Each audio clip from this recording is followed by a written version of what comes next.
warahmatullahi wabarakatuh. Perkenalkan, nama saya Rizka Fuji Astuti, NIM 20.04.01.0228, kelas EKIS 2I. Review jurnal, judul Uang dalam Tinjauan Ekonomi Islam. Jurnal Ekopreneur, volume dan halaman, volume 2 nomor 1 dan 95 sampai 104, tahun 2021, penulis Mawar Jannati Al-Fasiri Abdul Aziz, publisher Jurnal Ekonomi dan Bisnis Islam. Tujuan penelitian. Tujuan dari penelitian ini adalah untuk mengetahui sejarah uang, untuk mengetahui uang dalam Al-Quran dan hadis, untuk mengetahui macam-macam definisi uang, untuk mengetahui fungsi dan peran uang dalam perspektif ekonomi Islam. Subjek penelitian. Penelitian yang dilakukan oleh A. Mardiana 2014 mengenai uang dalam ekonomi Islam menjelaskan tentang gambaran uang secara umum.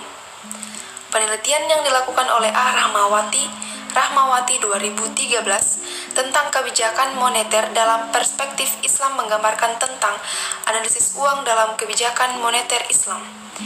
Penelitian yang dilakukan oleh Iqbal 2012 tentang pemikiran ekonomi Islam tentang uang, harga dan pasar menjelaskan mengenai peran penting pemerintah dalam menjamin keamanan uang.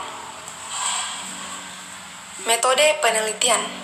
Metode penelitian ini adalah metode kualitatif dengan jenis penelitian yaitu studi pustaka.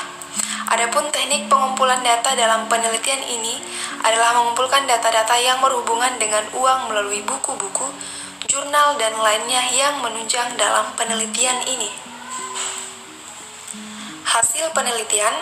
Adapun hasil penelitian menyebutkan bahwa ekonomi Islam memandang sebaliknya fungsi uang hanya digunakan sebagai alat tukar, bukan sebagai barang dagangan atau komoditas yang diperjualbelikan seperti yang dianut oleh kapitalisme, maka uang tidak diperkenankan untuk digunakan untuk komoditi.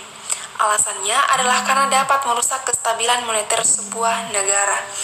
Simpulan dan saran, ekonomi Islam memandang uang hanya sebagai alat tukar, bukan sebagai barang dagangan atau komoditas yang diperjualbelikan seperti yang dianut kapitalisme.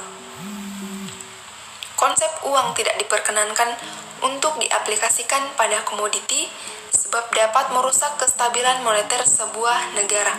Oleh karena itu, motif kebutuhan uang adalah untuk memenuhi kebutuhan transaksi, bukan spekulasi.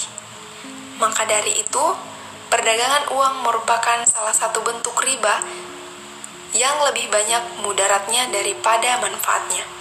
Untuk itu, marilah kita kembali kepada fungsi uang yang sebenarnya yang telah dijalankan dalam konsep Islam, yakni sebagai alat pertukaran dan satuan nilai, bukan sebagai salah satu komoditi, dan menyadari bahwa sesungguhnya uang itu hanyalah sebagai perantara untuk menjadikan suatu barang menjanjikan suatu barang kepada barang yang lain.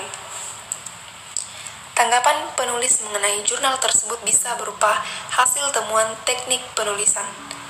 Bagaimana uang dipandang dalam ekonomi Islam, sehingga kita sebagai umat Islam dapat menggunakan uang sebagaimana mestinya yang telah diajarkan dalam ekonomi Islam. Sekian dari saya. Wassalamualaikum warahmatullahi wabarakatuh.